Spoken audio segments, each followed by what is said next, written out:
La Genèse, chapitre 19. Les deux anges arrivèrent à Sodome le soir. Lot était assis à la porte de Sodome. Il les aperçut, se leva pour aller à leur rencontre et se prosterna, face contre terre. Il dit : De grâce, mes seigneurs, faites un détour par la maison de votre serviteur. Vous y passerez la nuit. Vous vous laverez les pieds et vous vous lèverez de bon matin pour reprendre votre route. Ils répondirent : Non, nous passerons la nuit sur la place. Mais il insista tellement auprès d'eux qu'ils firent le détour et entrèrent dans sa maison. Il leur prépara un festin, fit cuire des pains sans levain, et ils mangèrent. Il n'était pas encore couché que les hommes de la ville, ceux de Sodome, cernèrent la maison, des plus jeunes aux plus vieux, toute la population sans exception. Ils appelèrent Lot et lui dirent : Où sont les hommes qui sont venus chez toi cette nuit ? Amène-les, nous voulons nous unir à eux. Lot s'avança vers eux, à l'entrée, et ferma la porte derrière lui. Il dit : De grâce, mes frères, ne commettez pas le mal. Voici, j'ai 2 filles qui ne sont unies à aucun homme. Je vais vous les amener, et vous leur ferez ce que bon vous semblera. Mais à ces hommes, ne faites rien. Ils sont venus s'abriter sous mon toit. Ils répliquèrent : Ôte-toi de là. Et ils ajoutèrent : Lui, le seul étranger, il voudrait juger ? À toi, nous ferons plus de mal qu'à eux. Ils bousculèrent Lot et s'approchèrent pour enfoncer la porte. Mais les 2 hommes étendirent la main et firent entrer Lot dans la maison auprès d'eux. Ils refermèrent la porte. Ils frappèrent de cécité les hommes qui se trouvaient à l'extérieur de la maison, du plus petit au plus grand, si bien que ceux-ci ne purent trouver l'entrée. Les 2 hommes dirent à Lot : Qui as-tu encore ici avec toi ? Gendre, fils, filles, tous ceux qui sont avec toi dans la ville, fais-les sortir de ce lieu, car nous allons le détruire. Elle est grande à la face du Seigneur, la clameur qui s'est élevée contre ses habitants, et le Seigneur nous a envoyés pour détruire ce lieu. Lot sortit parler à ses gendres, ceux qui allaient épouser ses filles, et il dit : Debout, sortez de ce lieu, car le Seigneur va détruire la ville. Mais aux yeux de ses gendres, il parut plaisanter. À l'aurore, les 2 anges pressèrent Lot en disant : Debout, prends ta femme et tes 2 filles qui se trouvent ici, et va-t'en, de peur que tu ne périsses à cause des crimes de cette ville.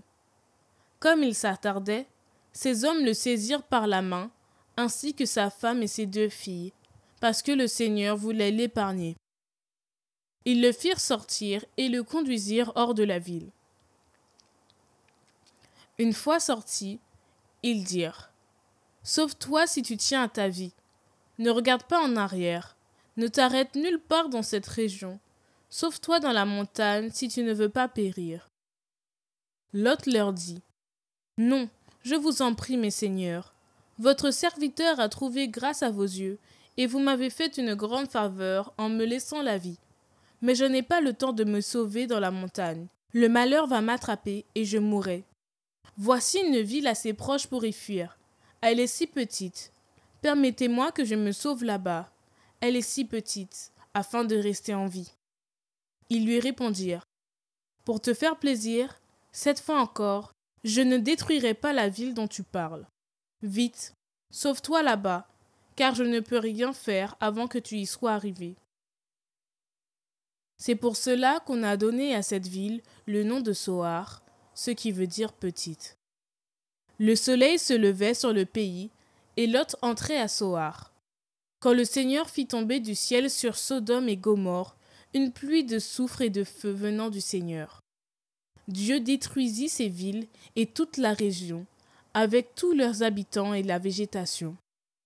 Or, la femme de Lot avait regardé en arrière, et elle était devenue une colonne de sel. Abraham se leva de bon matin pour se rendre à l'endroit où il s'était tenu en présence du Seigneur. Et il regarda du côté de Sodome et de Gomorrhe et de toute la région. Il vit monter de la terre une fumée semblable à celle d'une fournaise. Lorsque Dieu a détruit la ville de cette région, il s'est souvenu d'Abraham, et il a fait échapper Lot au cataclysme qui a détruit les villes où il habitait. Lot monta de Soar pour habiter dans la montagne avec ses 2 filles. Il craignait d'habiter Soar, et il vécut dans une caverne avec ses 2 filles. L'aîné dit à la cadette, « Notre père est vieux, et il n'y a pas d'homme dans le pays pour venir à nous, comme cela se fait partout. Allons, faisons boire du vin à notre père et couchons avec lui. Ainsi, grâce à lui, nous donnerons la vie à une descendance. » Elles firent boire du vin à leur père cette nuit-là, et l'aîné alla coucher avec son père qui ne s'aperçut de rien, ni de son coucher, ni de son lever. Le lendemain, l'aîné dit à la cadette, « Voici, hier soir j'ai couché avec mon père.